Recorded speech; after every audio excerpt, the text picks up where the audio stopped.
मैंने राज्यसभा चेयरमैन को एक चिट्ठी लिखी है, क्योंकि 21 सितंबर में जब हाउस की प्रोसीडिंग्स जारी थी तो काफ़ी संख्या में विजिटर्स गैलरी में लोग आ रहे थे, खास करके महिलाएं आ रही थीं, और उसमें करीब एक गैलरी से पॉलिटिकल नारा भी आने लगा। तो हमने उस पर आपत्ति दर्ज कराई थी, तो वो चेयरमैन सर ने कहा था, ग्रेशियसली कहा था कि उसके ऊपर कार्रवाई करेंगे। तो रूल 264 का उल्लंघन हुआ है।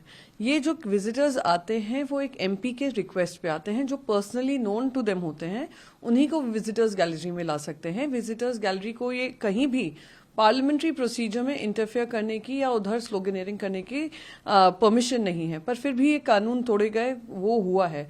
तो मेरा बस चेयरमैन को ये रिक्वेस्ट है कि इस पर सख्त से सख्त कार्रवाई होनी चाहिए, और जिस मेंबर ऑफ पार्लियामेंट के लेटर हेड पे ये लोग आए थे उनसे अकाउंटेबिलिटी सीख करनी चाहिए कि वर दे पर्सनली नोन टू हिम, और अगर वो जानते थे कौन है, उनको ये स्लोगनेरिंग करने की जो परमिशन दी गई वो कहाँ से दी गई।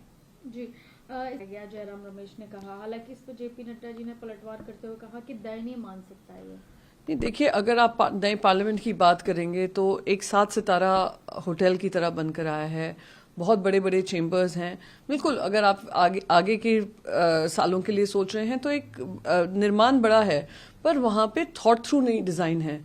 आप जैसे सेंट्रल हॉल होता था, जब भी सत्ता पक्ष या विपक्ष में किसी तरीके का तालमेल नहीं बैठता था, इंपॉर्टेंट पॉलिसी डिसीजंस कहीं लॉकजाम में फंस जाते थे, तो उधर चर्चा होती थी, और वो चर्चा फिर राज्यसभा में सोल्यूशन हो, लोकसभा का सोल्यूशन हो, वो ढूंढकर निकला जाता था। सत्ता पक्ष और विपक्ष एक साथ बैठते थे, और ये सिर्फ सेंट्रल हॉल में ये नहीं कहूंगी केंद्र था जहां पे सिर्फ दोस्तियां होती थी, वो एक केंद्र था जहां पे सोल्यूशंस निकलते थे। Debate, dissent, disagreement, discussion and decision, ये सब पार्लियामेंट्री प्रोसीजर का हिस्सा है। उसको 7 सितारा होटल बना दीजिए, उससे काम नहीं होने वाला है। जो असेंस पार्लियामेंट का होता है वो मिसिंग है। राज्यसभा और लोकसभा में कोऑर्डिनेशन हो, आपसी तालमेल हो, लोकसभा राज्यसभा वाले सांसद एक दूसरे को मिल पाएं, ये चर्चा हो पाए कि किन मुद्दों पे हमें सवाल उठाने हैं, क्या कहाँ कहाँ दिक्कतें आ रही हैं, कहाँ कहाँ सत्ता पक्ष अपनी मनमानी कर रहा है और विपक्ष की सुनवाई नहीं हो रही है, ये सब कुछ वहां से मिसिंग है नए पार्लियामेंट से। तो सवाल बस ये उठ खड़ा होता है कि क्या ये डिजाइन डेलिबरेट की गई है कि जो संवाद होना चाहिए था वो कहीं ना कहीं खत्म हो जाए, या थॉट थ्रू डिसीजन नहीं है, और अगर थॉट थ्रू नहीं है तो उस पर किसी तरीके के चेंजेस भी लाए जा सकते हैं। तो हो सकता है उन्होंने उसी मंशा से कहा होगा 2024 में सरकार तो बदलने वाली है, इसमें कोई दो राय नहीं है, इंडिया गठबंधन जीतने वाला है, तो जो चेंजेस करने हैं उस पार्लियामेंट में वो हमारे समय पे फिर हम करेंगे। जी, कई राज्यों में और लोकसभा चुनाव भी हैं, ऐसे ही कई नेताओं की बयानबाजी भी देखने को मिल रही है। रमेश बिधूरी जी की बयानबाजी देखने को मिली।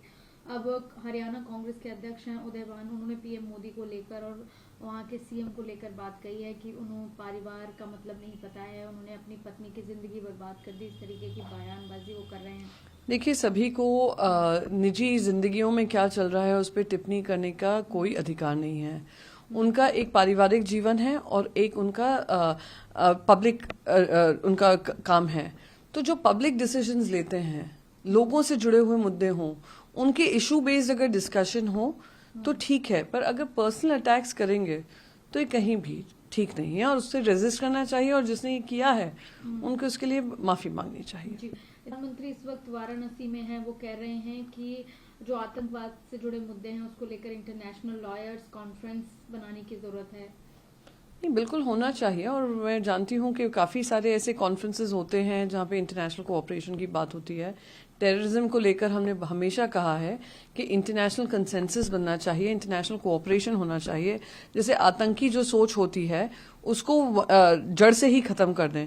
अब आप देखिए, कनाडा ने जिस तरीके से एस्केलेट किया है, उनको बार बार ये कहा जा रहा था कि खालिस्तानी एलिमेंट्स जो हैं, जो हमारे देश विरोधी काम कर रहे हैं इंडिया के खिलाफ, जो विभाजनकारी सोच रखते हैं, जो वो सेलिब्रेट करते हैं कि देश की पूर्व प्रधानमंत्री को दिन दहाड़े उनकी हत्या कर दी गई हो, ऐसी सोच को अगर कोऑपरेशन समर्थन अपनी डोमेस्टिक पॉलिटिक्स के चलते कनाडा करती है तो ये बहुत ही दुर्भाग्यपूर्ण है। तो एक international consensus and international cooperation on ending the scourge of terrorism होना जरूरी है।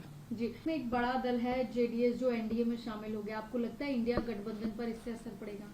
जी नहीं, क्योंकि कर्नाटका में भी 0 और 0 0 ही रहा था, तो ये लोग अलग अलग लड़ रहे हैं, साथ में लड़ लें। उससे अलायंस को कोई फर्क नहीं पड़ने वाला है। कर्नाटका की जनता ने विश्वास जताकर कांग्रेस पार्टी को भारी बहुमत से जिताया है।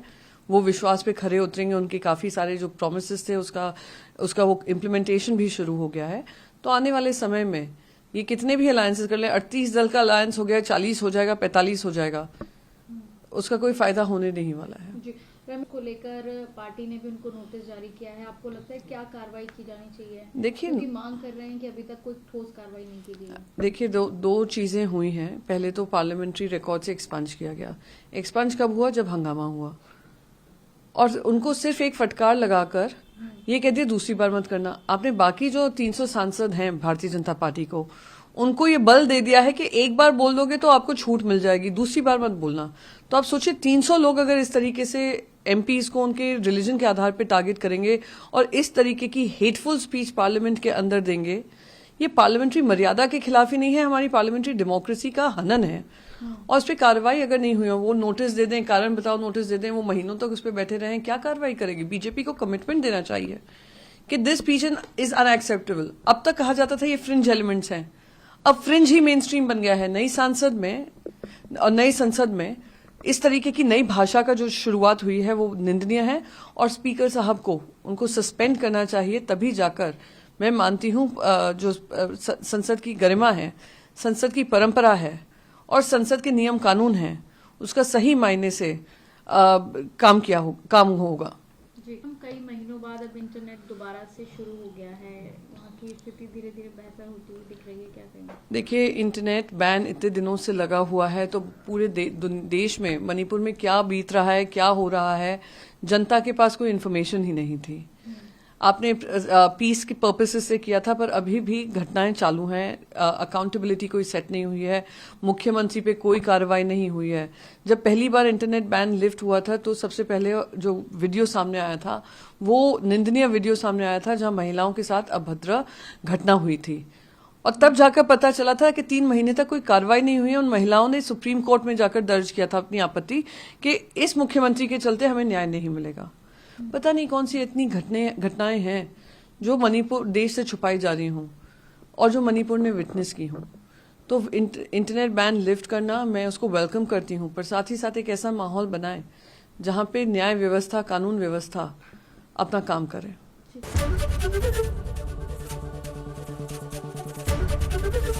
एबीपी गंगा, खबर आपकी, जुबान आपकी।